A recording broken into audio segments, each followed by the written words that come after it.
YSR Congress party ఆశలు నీరుగారిపోయినాయి. 2027-28 కల్లా జమిలీ ఎన్నికలు జరుగుతాయన్నటువంటిది తాజా బిల్లుతో అది కాదని తేలిపోయింది.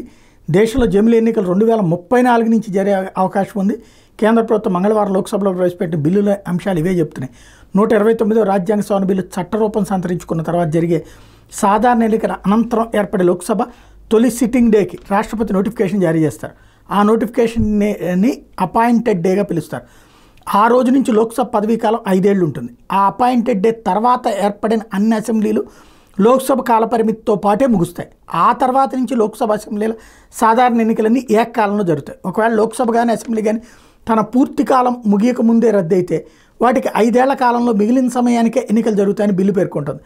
అందువలన జమిలీ ఎన్నికల విధానం 2029 సార్వత్రిక ఎన్నికల తర్వాతే ఆచరణలోకి వస్తుంది. ఉదాహరణకు 2029 మేలో సార్వత్రిక ఎన్నికలు జరిగిన అనంతరం ఏర్పడే 19వ లోక్సభ మొదటి సిట్టింగ్ తేదీని రాష్ట్రపతి జూన్ 1గా నిర్ధారిస్తే ఆ రోజు నుంచి 5 ఏళ్ల పాటు అది మనుగడలో ఉంటుంది. ఆ తర్వాత ఏర్పడే అసెంబ్లీలన్నీ ఆ లోక్సభ సభతో పాటే ముగుస్తాయి. ఈ విధానం వల్ల ఆంధ్రప్రదేశ్, ఒరిస్సా, అరుణాచల్ ప్రదేశ్, సిక్కిం అసెంబ్లీ ఎన్నికలకు ఎట్లాంటి ఇబ్బంది ఉండదు. 2004 నుంచి వాటి ఎన్నికలు లోక్సభ ఎన్నికలతో పాటు జరుగుతూ వస్తున్నందున 2029-2034లోనూ అదే విధానం కొనసాగుతుంది. తెలంగాణ, రాజస్థాన్, మధ్యప్రదేశ్, ఛత్తీస్గఢ్ తదుపరి అసెంబ్లీ ఎన్నిక 2028 నవంబర్, డిసెంబర్లో జరిగి 2033 నవంబర్ వరకు మనుగడలో ఉంటాయి. అయితే 2029లో ఏర్పడే 19వ లోక్సభ కాలపరిమితి 2034 మేలో ముగియనున్నందున 2033లో జరిగే తెలంగాణ అసెంబ్లీ ఎన్నికలకు 2034 లోక్సభ ఎన్నికలకు మధ్య 6 నెలల వ్యవధి ఏర్పడుతుంది.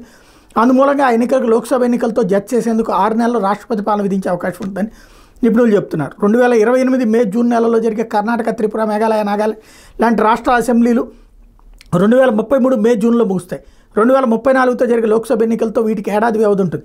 కాబట్టి ఆ ఏడాదికి అసెంబ్లీ ఎన్నికలు నిర్వహిస్తారు, లేదంటే వాటికి రాష్ట్రపతి పాలన అమలు చేస్తారని చూడాలి. మిగిలిన రాష్ట్రాల్లోనూ ముందు వెనక ఎన్నికలు ఉండడంతో ఏం చేస్తారనేది వేచి చూడాల్సి ఉంది.